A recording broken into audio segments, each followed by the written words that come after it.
Question दोबारा start करते हैं। हमारी जो 10th क्वेरी थी उसमें वो कह रहे हैं कि आप मैनेजर आईडी 70,000 कर दो, कमीशन जो है वो 900 कर दो, डिपार्टमेंट आईडी 1001 कर दो, किसका? रैंक का। ठीक है, तो अगर आप देखें अभी हमने डाटा चेंज करना है, टेबल ऑलरेडी एग्जिस्ट कर रहा है, हमने जो है ना, जैसे लेट्स सपोज रोल नंबर 5 का नाम, सिटी और जो है ना क्लास चेंज करनी है, इस किस्म का सवाल है। हमें इसमें डाटा चेंज करना है, डेटाबेस के स्ट्रक्चर में चेंज नहीं करना। तो अगर हमें डाटा में चेंज करना हो तो हमारे पास अपडेट की कमांड होती है। ठीक है, हमने दोबारा इसको देखा तो हमें वो क्या कह रहे हैं, मैनेजर आईडी चेंज करने को कह रहे हैं, कमीशन और डिपार्टमेंट आईडी। अपडेट की कमांड कैसे लगेगी? आपने ये क्वेश्चन नोट कर लिया होगा अपने पास।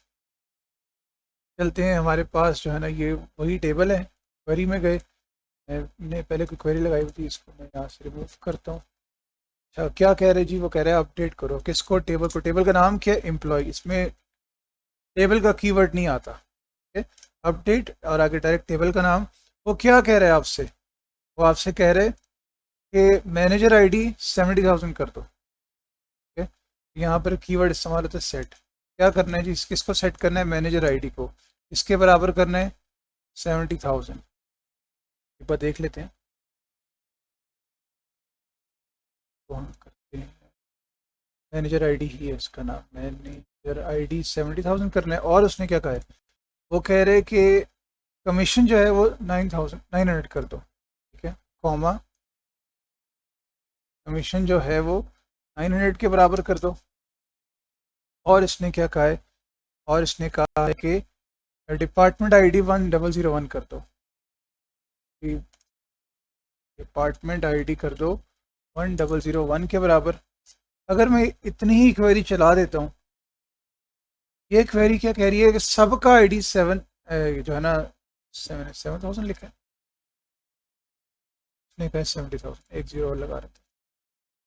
उसने कहा है कि ये क्वेरी क्या कह रही है कि सबके मैनेजर आईडी, सबके कमीशन और सबके डिपार्टमेंट ये कर दो। ठीक है, जबकि क्वेश्चन में क्या कहा है उसने कि फ्रैंक का। ठीक है, अभी अगर हम देखें टेबल में तो फ्रैंक असल में कहाँ है? फ्रैंक मौजूद है एम्प्लॉय नेम के अंदर। तो बस ठीक है, आगे वो हम जैसे हमें पता है कंडीशन लगाते हैं, वेयर फ्रैंक क्या था?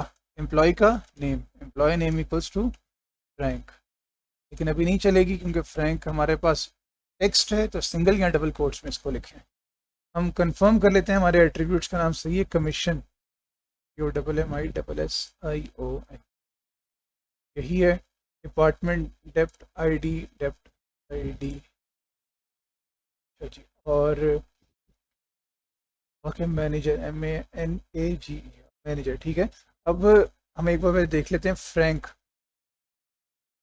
फ्रैंक हमारे पास ये है और ये इसका कमीशन इस टाइम 800 है और डिपार्टमेंट इसका 1001 है। हमने अच्छा यही करती, सपोज चलें इसको हमने 4001 करना है। ठीक है, तो इसका मैनेजर आईडी अभी क्या है? इसका मैनेजर आईडी इस टाइम पे कुछ इस तरह का है। देखते हैं कि क्वेरी चलाने से चेंज होता है कि नहीं होता। हम वापस क्वेरी में डिज़ाइन में गए और इसको मैंने रन किया। कह रहे एक रो इफेक्ट होगी, मैंने कहा हाँ जी, और मैंने ओके कर दिया। वापस आके टेबल में देखते हैं, अभी तो नज़र नहीं आ रहा। हमें यहाँ पर रिफ्रेश का ऑप्शन, जैसे मैं रिफ्रेश करूँगा आपने इसको और से देखना है। जैसे इसको ये 70,000 इसका आईडी हो गया, 900 इसका कमीशन हो गया, 4001 इसका डिपार्टमेंट आईडी हो गया। तो ये हमने क्वेश्चन इस तरह से कर लिया। इसका मकसद क्या था? आपको अपडेट की कमांड ज़रा रिवाइज कराना, ये अच्छे तरीके से आप बुक से भी देख लो, इसकी 2-4 और एग्जांपल्स भी कर लो। फिर नेक्स्ट क्वेश्चन में कहता है कि आप जो है ना ये दो कॉलम्स डिलीट करो, ड्रॉप करो। ये मैंने आपको पहले भी वीडियो में एक सिखाया था, इसको भी कर लेते हैं, इसको एंड पे करेंगे। 12th में क्या कह रहे हैं कि आप जो है ना नेम डिस्प्ले करो एम्प्लॉयज़ के, इनका आईडी, मैनेजर आईडी ये हो या ये हो या ये हो। तो पहली बात, मैंने जैसे क्लास में भी आपसे बात की है, आप देखो कि आपसे क्या कह रहे हैं डिस्प्ले कराने को, और अगली बात किस बेसिस पे कह रहे हैं, क्या कंडीशन क्या है। तो वो क्या कह रहा है आपसे? नाम डिस्प्ले कराने को। तो हम आते हैं क्वेरी के अंदर, नाम कहाँ पड़े हुए? एम्प नेम के अंदर। तो हमने इसको डिस्प्ले कराना है तो सेलेक्ट की कमांड होगी। सेलेक्ट क्या डिस्प्ले कराना है? Amp name. कहाँ से? टेबल का नाम क्या है हमारे? अभी एम्प्लॉय। इतना लिखने से क्या होगा, सबके नाम आ जाएंगे, लेकिन हमें सबके नाम नहीं चाहिए। वो क्या कह रहे हैं कि हमें सिर्फ उनके नाम चाहिए जिनका मैनेजर आईडी ये हो या ये हो या ये हो। इसको दो तीन तरह से किया जा सकता है। मैं भी आपको जो कराऊंगा वो इन वाला जो ऑपरेटर है, इन ऑपरेटर से, ठीक है। मैनेजर आईडी क्या हो, फिर मैनेजर आईडी लिखना है, मैनेजर आईडी इन क्या क्या है वैल्यू जी, एक वैल्यू है 66928। इसको मैं कॉपी करके यहाँ पेस्ट करता हूँ, एक बार सबको पेस्ट कर रहा हूँ। यहाँ ये हो कॉमा या फिर ये हो। इसमें क्या होता है, बीच में और ऑपरेटर लगा होता है। अब जिस इसका मैनेजर आईडी ये होगा या ये होगा या ये होगा, उनके नाम आ जाएंगे सामने। ज़रा देख लेते हैं 66928 किसका है, 66928 28 है नहीं कोई, 68319 वाला 68319 एक ये है, और 66858 66858। ये मैं इसलिए आपको दिखा रहा था कि हमें पता लग गया हमारे रिजल्ट में कितने आएंगे। मेरा ख्याल है एक नाम आएगा। डिज़ाइन में जाते हैं, हमारे पास एक जो वो कह रहा है जोनस का, और ऐसा ही है, जोनस ही का मैनेजर आईडी ये था सिर्फ, ठीक है। सपोज मैं यहाँ पे किसी का चेंज भी कर देता हूँ, सपोज इसको मैं करता हूँ 8, इसका बना देते हैं। अब देखते हैं हमारे पास क्या दो नाम आएंगे। ये क्वेरी लिखी हुई है। अब यहाँ पर हमारे जो है ना क्वेश्चन के मुताबिक दो बंदों के आईडीज ऐसे हैं, डिज़ाइन में गए, दोनों के नाम आ रहे हैं, ठीक है। इस तरह से हमारे पास इसको, अब अगर आप एक और तरीके से करना चाहो, ये ऐसे हो सकता है। मैं ख्याल आप आराम से समझ जाओगे। से कॉपी किया, सब एक लाइन, सब नज़र आए आपको, इसलिए मैं अलग अलग लाइनों पे लिख रहा हूँ। क्या होगा बीच में, और ऑपरेटर, इसका आईडी ये हो या आईडी ये हो, इसका आईडी ये हो या फिर आईडी ये हो या फिर आईडी ये हो। चला के देखते हैं, हमारे पास एग्जैक्टली वो रिजल्ट आ रहा है, ठीक है। तो ये भी आपको दिखाने का मकसद, इन ऑपरेटर और ऑपरेटर वगैरह, और इस तरह एंड ऑपरेटर कहाँ लगता है, नॉट ऑपरेटर कहाँ लगता है, वो आप लोगों ने ज़रा अच्छे तरीके से रिवाइज करना है। लास्ट जो सेकंड लास्ट ही, वो क्या कह रहे हैं कि एम्प आईडी और जॉब नेम हटा दें, यानी कि कॉलम्स को डिलीट कर दें।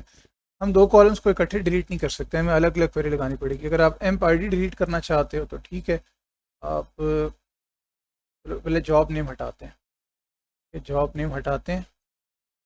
पहले भी बात की, अल्टर की कमांड आपको करना पड़ती है। अल्टर टेबल, टेबल का नाम क्या है, एम्प्लॉय। क्या करना है, ड्रॉप किसको, कॉलम को, कॉलम का नाम क्या है, जॉब नेम, दैट्स इट। आप इसको चलाओगे, अभी एक मैसेज शो करेगा, वो कह रहे टेबल ऑलरेडी यूज है, लॉक्ड नहीं है, ठीक है। इसका मतलब टेबल ओपन है आपके पास।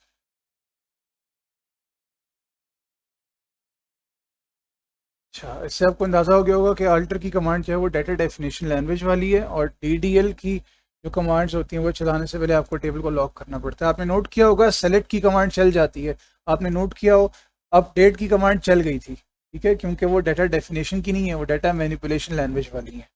तो आपने ये भी देखना है कौन सी कमांड्स डाटा डेफिनेशन वाली हैं, कौन सी कमांड्स डाटा मैनिपुलेशन वाली हैं, क्योंकि ऑब्जेक्टिव में ये चीज़ें पूछी जा सकती हैं। इसको मैं चलाता हूँ, अगर कोई एरर शो नहीं हुआ, मैं जाकर टेबल में देखता हूँ, जॉब नेम ख़त्म हो जाना चाहिए। अब मेरे टेबल के अंदर जॉब नेम मौजूद नहीं है। अब जो अगर एम्प आईडी डिलीट करना है, मैं इसको पहले क्लोज करूँगा। क्या करना है जी, एम्प आईडी,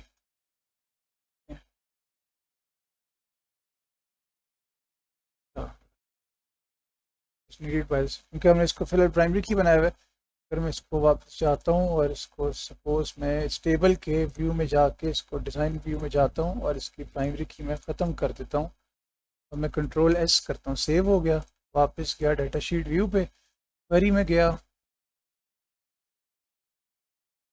तो मैंने रन किया, तो ऑलरेडी ओपन है, क्लोज़ किया, तो जाके रन किया और टेबल में गए तो हमारे पास एम्प आईडी भी डिलीट हो चुका है। यहाँ हमने इन 12 क्वेरीज को जो है ना प्रैक्टिस की है, और इसके बाद हम लोग इस क्वेश्चन को भी ज़रा सॉल्व करने की कोशिश करेंगे। ठीक है, इस क्वेश्चन को हम नेक्स्ट सॉल्व करते हैं। अगर आप अच्छे तरीके से इन्हीं क्वेश्चंस को 12 क्वेश्चंस को प्रैक्टिस कर लो, आपके पास ऑलरेडी पीडीएफ फॉर्म में कुछ क्वेश्चंस मौजूद होंगे एसक्यूएल की फाइल में, उनको अच्छे तरीके से प्रैक्टिस करें। यहाँ पे मैं एक बात करूँगा कि जो लोग समझते हैं यहाँ तक, उनको जो है ना ये इस तरह की कमांड समझ आ गई हैं, अब वो लोग जॉइंस या सब क्वेरी की तरफ जाएं। सब क्वेरी और जॉइंस पे डायरेक्टली आप जाओगे तो कुछ समझ नहीं आएगा। पहले इन पे अच्छी कमांड हो, आपको समझ आए, सवाल देख के आपको समझ आ रही हो, सॉल्व करना, उसके बाद आप लोग सब क्वेरी और जॉइंस के कॉन्सेप्ट को देखो। जॉइंस क्या होता है? दो टेबल से अगर हम डाटा उठा के एक जगह पे डिस्प्ले कराना